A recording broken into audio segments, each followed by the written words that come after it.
Hi, welcome to Shriman YouTube channel. ಇವತ್ತು ನಾನು ನಿಮಗೆ ಕ್ಯಾರೆಟ್ ಹಲ್ವಾ ಮಾಡೋದನ್ನು ತೋರಿಸ್ಕೊಡ್ತಿದ್ದೇನೆ.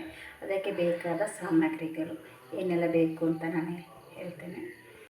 2 ಕ್ಯಾರೆಟ್, 1 ಕಪ್ ಹಾಲು, ತುಪ್ಪ. ನಾನು 2 ಕ್ಯಾರೆಟನ್ನು ತುರಿದಿಟ್ಟುಕೊಂಡಿದ್ದೇನೆ. ಅದು ನಿಮಗೆ ತೋರಿಸಲಿಕ್ಕೆ ಅಂದರೆ ಸೈಡಲ್ಲಿ 2 ಕ್ಯಾರೆಟ್ ಇಟ್ಟದ್ದು. ಗೋಡಂಬಿ ಮತ್ತು ದ್ರಾಕ್ಷಿ ಮತ್ತು ಲಾಸ್ಟಿಗೆ ಒಂದು ಏಲಕ್ಕಿ ಆ್ಯಡ್ ಮಾಡಲಿಕ್ಕೆ. ಗ್ಯಾಸ್ ಮೇಲೆ ಒಂದು ಪ್ಯಾನಲ್ಲಿ ಇಡ್ತಿದ್ದೇನೆ. ಅದಕ್ಕೆ ಸ್ವಲ್ಪ ತುಪ್ಪ ಹಾಕಿದಷ್ಟು ಟೇಸ್ಟ್ ಜಾಸ್ತಿ ಬರ್ತದೆ. ಮತ್ತು ಸ್ವಲ್ಪ ಗೋಡಂಬಿ ಸ್ವಲ್ಪ ಫ್ರೈ ಮಾಡ್ಕೋಬೇಕು, ಸ್ವಲ್ಪ ಕಲರ್ ಚೇಂಜ್ ಬರುವವರೆಗೂ. ಇನ್ನು ಅದಕ್ಕೆ ದ್ರಾಕ್ಷಿ,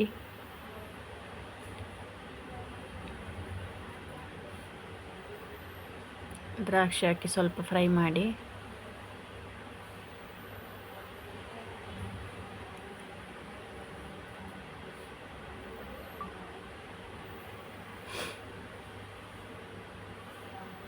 ಅದಕ್ಕೆ ನಾನು ತುರಿದಿಟ್ಟುಕೊಂಡ ಕ್ಯಾರೆಟ್ ತುರಿಯನ್ನು ಹಾಕ್ತಾಯಿದ್ದೇನೆ. 2 ಕ್ಯಾರೆಟನ್ನು ತುರಿದಿಟ್ಟುಕೊಂಡಿದ್ದೇನೆ. 2 ಕ್ಯಾರೆಟನ್ನು ಹಾಕ್ತಾಯಿದ್ದೇನೆ.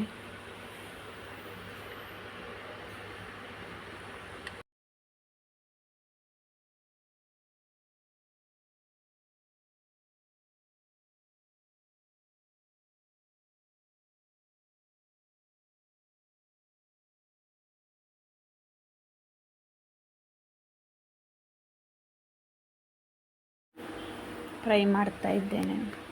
ಕಲರ್ ಚೇಂಜ್ ಬರ್ತದೆ ಅದು ಕ್ಯಾರೆಟ್ ಇದೆಲ್ಲ.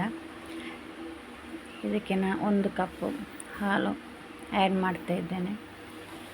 ಸರಿಯಾಗಿ ಮಿಕ್ಸ್ ಮಾಡಬೇಕು. ಸ್ವಲ್ಪ ಸ್ಟವನ್ನು ಸ್ವಲ್ಪ ಮೀಡಿಯಮ್ ಇಟ್ಟು ಚೆನ್ನಾಗಿ ಫ್ರೈ ಮಾಡಿದರೆ ಆಯಿತು. ಜಾಸ್ತಿ ಇಟ್ಟರೆ ಕಪ್ಪಾಗಿ ಬಿಡ್ತದೆ. ಅದು ಮೀಡಿಯಮ್ನಲ್ಲಿ ಇಟ್ಟರೆ ಆಯಿತು. ಇನ್ನು ಸಕ್ಕರೆ ಆ್ಯಡ್ ಮಾಡುವ. ನಿಮಗೆ ಎಷ್ಟು ಸಿಗಬೇಕು ಅಷ್ಟು ಸಕ್ಕರೆ ಆ್ಯಡ್ ಮಾಡ್ತಿದ್ದೇನೆ. ಸ್ವಲ್ಪ ಹಾಕ್ತಿದ್ದೇನೆ. ಮತ್ತು ಬೇಕಿದ್ದರೆ ಮತ್ತೆ ಆ್ಯಡ್ ಮಾಡ್ಕೊಳ್ಬೋದು. ಹಲ್ವಾ ರೆಡಿ ಆಯಿತು. ಈಗ ಅದಕ್ಕೆ ಸ್ವಲ್ಪ ಏಲಕ್ಕಿ ಗುದ್ದಿಟ್ಟುಕೊಂಡಿದ್ದೇನೆ. ಒಡಿ ಮಾಡಿ ಇಟ್ಟುಕೊಂಡಿದ್ದೇನೆ. ಏಲಕ್ಕಿನ ಆ್ಯಡ್ ಮಾಡಿ ಏಲಕ್ಕಿ